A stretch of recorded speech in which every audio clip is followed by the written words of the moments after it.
अनु को भेज वरना। तो धमकी देने वाला होता कौन है और तुझे अंदर किसने आने दिया? अपनी आवाज नीचे कर और मुझसे बिना पूछे इसकी सगाई कैसे करवा दी? जानते नहीं हो मुझे, अब तुम सब मरोगे। रुक जाओ, क्या बकवास कर रहा है तू? अनु कौन है ये? मेरे मामा। इससे प्यार किया पर इसके खानदान का पता नहीं किया। नहीं किया तो अब तू और तेरा पूरा खानदान कुत्ते की मौत मरेंगे। इसने बिना पता लगाए प्यार किया और मैंने इनकी शादी तय कर दी। क्या कर लेगा तू? काट कर जमीन में गाड़ दूंगा। ये शैलजा रेड्डी की बेटी है, उनकी इजाजत के बिना तो इन दोनों की शादी करवाने चला था। अब तुझे कोई नहीं बचा सकता, तुम सब मरोगे। तुम्हारी वो हालत होगी कि मौत के फरिश्ते भी थर्रा जाएंगे। मेरी दहलीज पर कदम रख के तो मुझे धमकी देता, तेरी जबान खींच लूंगा। तुझे कोई अंदाजा नहीं, सबके सब मरेंगे। How dare you? प्लीज रुक जाइए, इनके सामने कुछ मत कीजिए। चैतन्य, अनु, चलिए मामा जी। अनु, अनु, जरा 1 मिनट रुक जाइए।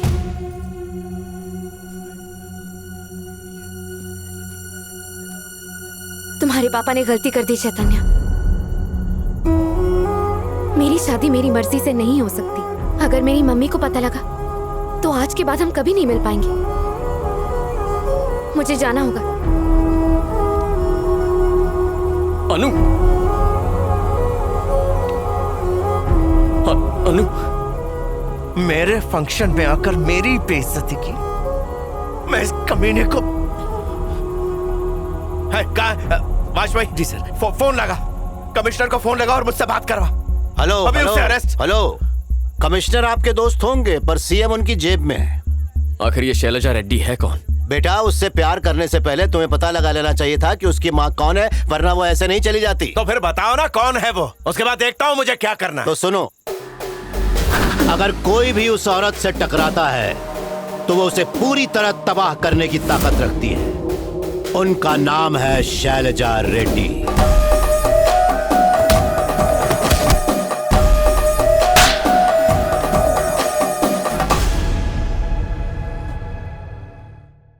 तो बात यह है कि कोई उसके गुरूर को तोड़ेगा तो वो उसे छोड़ने वाली नहीं है। आपका ईगो तो आपने बनाया है, पर उसका ईगो जेनेटिकल डिसऑर्डर है, खानदानी बीमारी है। यस, यहाँ तक कि उनके पूरे गांव में उनकी इजाजत के बिना कोई शादी भी नहीं कर सकता। जरा सोचिए, आपने तो उनकी बेटी की ही शादी उनकी इजाजत के बिना तय कर दी है। अब तो भगवान ही मालिक है। हाँ, एक और बात, इस फंक्शन में आपने मुझे इसलिए बुलाया था ताकि आपका ईगो सेटिस्फाई हो सके, पर ईगो सेटिस्फाई हुआ मेरा। Thank you. 25 तारीख याद रखिएगा। वाजपेयी फोन ला। जी सर। क्विक, अभी दिखाता हूँ। पापा बस कीजिए, बहुत हुआ। क्या है?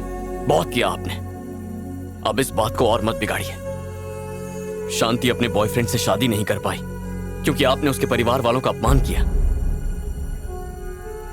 लेकिन अब मुझसे मेरी अन्नू को मत छीनिए प्लीज।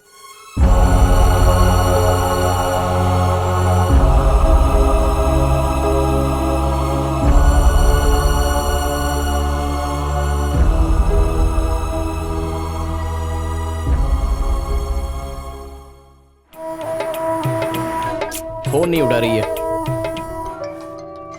बहन, चैतन्य साहब सवेरे से 10 बार कॉल कर चुके हैं, बात करो ने। बस बस बात करो। हेलो, क्या हुआ? हाँ? क्या हुआ मतलब? तुम्हें लगा मैं तुम्हें इतनी जल्दी भूल जाऊंगा, तुम्हारा पीछा छोड़ दूंगा? गलती से ही सही, लेकिन अब हमारी सगाई हो चुकी है, रिश्ता स्ट्रांग हो गया है। बकवास बंद करो। अनु, तुम बिल्कुल फिक्र मत करो, हम कुछ ही देर में तुम्हारे गांव वारंगल पहुंचने वाले हैं। मैं तुम्हारी मम्मी मतलब मेरी सासू माँ को किसी भी तरह कन्विंस कर लूंगा। तुम यहाँ आ रहे हो? मेरी मम्मी को जानते हो ना? अनु, मैं तुम्हारी मम्मी को सब अच्छी तरह से समझा दूंगा, मैं उनसे माफी मांगूंगा, चाहो तो रिक्वेस्ट कर लूंगा, किसी भी तरह उनके गुस्से को ठंडा कर दूंगा। मुझे नहीं लगता मेरे दिल की बात सुनने के बाद वो मुझे मना कर पाएंगी। अगर कुल्हाड़ी पर ही सर मारना चाहते हो तो आ जाओ। ओके। एओ लगे जंग लड़ने जा रहे हैं।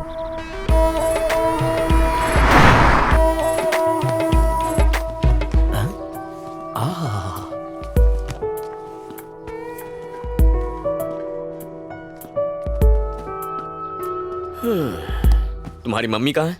देख लेना, उन्हें मैं इतना पसंद आऊंगा कि खुशी खुशी शादी करवा देंगी। अपनी आवाज जरा नीचे रखो, उन्हें पता चल गया ना तो तुम्हें जान से मार देंगे। ऐसा क्या? मतलब तुमने सगाई का भांडा फोड़ दिया? बताया होता तो तुम लोग जिंदा नहीं होते, वो कभी माफ नहीं करती। तो इसका मतलब तुम्हारी मम्मी को नहीं पता कि कल रात क्या हुआ था? रुक जाओ अनु, रुक जाओ अनु। अनु, अनु मेरी बात तो सुन। मम्मी को आज के बारे में पता नहीं चलना चाहिए। अगर आपने उन्हें बताया तो मैं खुदकुशी कर लूंगी। आपको मेरी कसम है। मामा जी, वादा कीजिए मुझसे। ऐसा फिर मत करना अनु, तुम जो कहोगी वही होगा। प्रॉमिस? प्रॉमिस। अगर वो सच नहीं जानती तो उन्हें हम बता देंगे, उसके बाद वो करेंगे भी क्या? फिर मेरे जैसी हालत हो जाएगी। 5 स्टार में शेफ था मैं, अब कड़छी लेकर खाना बनाता हूँ। Nice to meet you sir. तन्ने शैलजा अम्मा को पहचानते नहीं हो? तुझे क्या? अगर अट्ठे होती तो मरी गए हो। क्या हुआ अम्मा?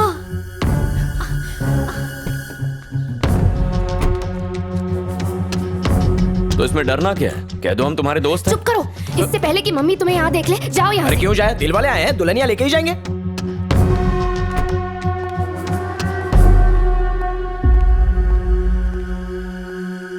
मानिक राज जी कहिए। मैंने तुम्हारे लिए एक लड़का ढूंढा है।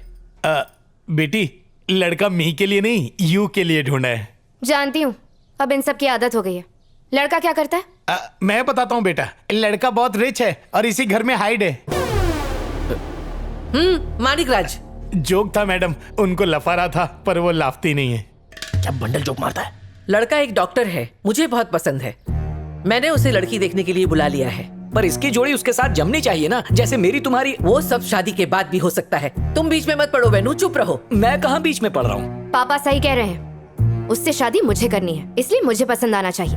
अंडरस्टैंड मैडम, वो ऐसा होना चाहिए जो हमेशा आपकी सेवा करता रहे, ऐसा रिलेशन जैसा इस घर में। आपके पापा जैसा बिना सैलरी लेने वाला पति आजकल बहुत कम मिलता है ना, पर हम सर्च करेंगे। Not to Manik Raj, big madam, मैं तो स्मॉल मैडम के मूनलाइट चेहरे पर केवड़े का फूल खिला रहा था। I mean, उसको लफाने की कोशिश कर रहा था पर वो लाफती थी।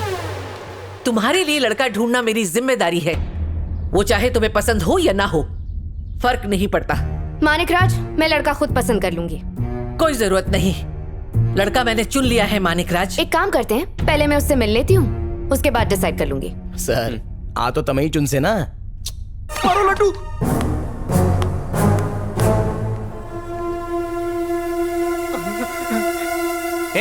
अब संजय पूरे महीने का राशन तू ही खत्म करता है, हराम का लड्डू पचेगा नहीं। एक और डालता हूँ। लड्डू पे लड्डू निकाल रहे, हलवाई की दुकान खोलने वाला है क्या? अब अगर एक भी लड्डू निकला ना तो वही लड्डू मैं अब गलत समझ रहे हैं। एक और फेंको क्या? मानिक राज, हाँ? तुम्हारी अलमारी में डायमंड नेकलेस रखा है, देखकर बताओ कैसा लगा, क्योंकि मुझे पैसे देने हैं। पर कुर्ते पे अच्छा नहीं लगेगा। गधे, जब अकल बट रही थी तू क्या छुट्टी पे था? शैलजा जी, अगर आप खुद ये हार उसे पहना दे तो उसे अच्छा लगेगा। जिस दिन वो मेरी बात मानने लगेगी उस दिन मैं उसे हार पहनाऊंगी।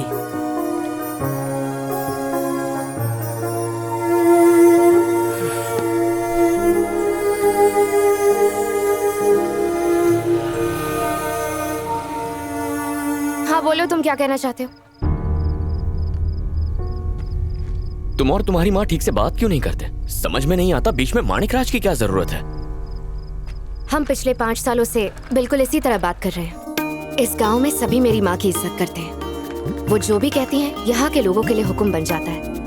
उन्होंने जिंदगी में कभी हारना नहीं सीखा। एक लौती बेटी होने की वजह से मैं भी अपनी माँ के ही तरह थी। हम दोनों को देखकर लोग कहा करते थे कि ये दोनों तो बहनें जैसी लगती हैं। एक दिन एक छोटे से झगड़े की वजह से हम दोनों के रिश्ते के बीच अचानक एक दरार आ गई। मुझे इन सब चीजों के लिए फोर्स मत कीजिए। क्या तुम अपनी मर्जी चलाओगी? मैं नहीं मानने वाली। अनु बेटा, देखिए ना, मैं आर्ट चैंपियनशिप में फर्स्ट आई हूँ। कब तक इससे बात नहीं करोगी? जब ये डॉक्टर बनेगी।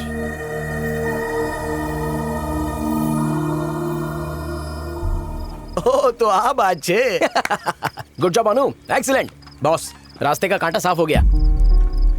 और नहीं तो क्या, तुम तो उनसे पिछले 5 सालों से कोई बात नहीं कर रही हो, तो तुम दोनों की शादी से उन्हें कोई फर्क पड़ेगा तो भी वो कुछ नहीं बोलेंगी। बेवजह का टेंशन लेने से अच्छा है बीजा ने टेंशन में डाल दो। 30 साल बाद भी मुड़ के देखोगी तो यही म्यूट टेलीविजन दिखेगा। इसलिए चिंता छोड़ो और सुख से जियो। एक दिन खुद ही मस्का मारने आ जाएंगी, तब तुम भाव खा लेना। बुढ़िया ही तो है। तुम्हारी हिम्मत कैसे हुई उन्हें बुढ़िया कहने की?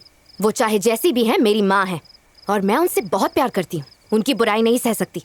चैतन्य, मुझे मेरी माँ वापस चाहिए। अब उनकी खामोशी मुझसे और नहीं सही जाती। मैं उनसे बात करना चाहती हूँ। मैं समझता हूं अनु, इसकी बातों का बिल्कुल बुरा मत मानो। आज मैं तुमसे वादा करता हूं, मैं तुम्हें और तुम्हारी मां को जरूर मिलाऊंगा। और जब तक वो तुमसे बात नहीं करेंगी, मैं उन्हें हमारे बारे में भी नहीं बताऊंगा। जब तक ऐसा नहीं होता, शादी नहीं करेंगे। ओके?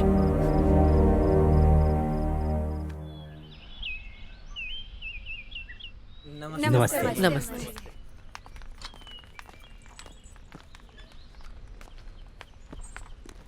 मैडम, आपके बारे में न्यूज़पेपर में कुछ प्रिंट है। मानिक राज, हाँ? आज मेरे कुछ दोस्त आने वाले हैं। फार्म हाउस तैयार कर लो, वो कुछ दिनों तक यही रहेंगे। मानिक राज, उन्हें बुलाने से पहले मेरी परमिशन क्यों नहीं ली गई? हाँ वही तो, क्यों नहीं ली गई? अपने ही घर में अपने दोस्तों को बुलाने की परमिशन लेनी पड़ेगी। अरे नहीं मैडम, ये तो आपका ही कासल है और आप यहाँ की प्रिंसेस हैं। मेरे दोस्त डॉक्टर्स हैं, मेरी तरह आर्टिस्ट नहीं। पर आपको तो डॉक्टर्स पसंद है ना?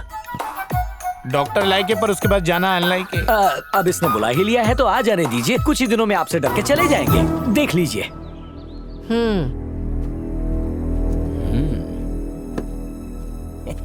डॉक्टर साहब, उनकी इस मीटिंग के बाद तुम्हारी इस मीटिंग का नंबर है। आजकल के गांव काफी एडवांस हो गए हैं। पहले के लोग खेत में लोटा लेकर जाया करते थे, आजकल तो बिजनेस मीटिंग खेत में होने लग गई है। अरे लोटे से याद आया, बचपन में मैं भी लोटा लेके जाने का एसी जैसा फीलिंग आता था। अभी सबका पर्सनल शौचालय है। हमारे सामने ये सब बात कर रहे हो, भूल गए हम डॉक्टर्स हैं। और मारा पासे बाबा झोलरदास ने पेन पंचे। नहीं, ये वही बाबा तो नहीं जो हिलते हिलते हिमालय गए। एग्जैक्टली। इस चमत्कारी पेन से मेरी बीमारी गायब करो ना। लो, एक काम करना, खाली टाइम में मिलना। बीमारी के साथ तुम भी गायब। तुम्हारे मुंह में कीड़े पड़े।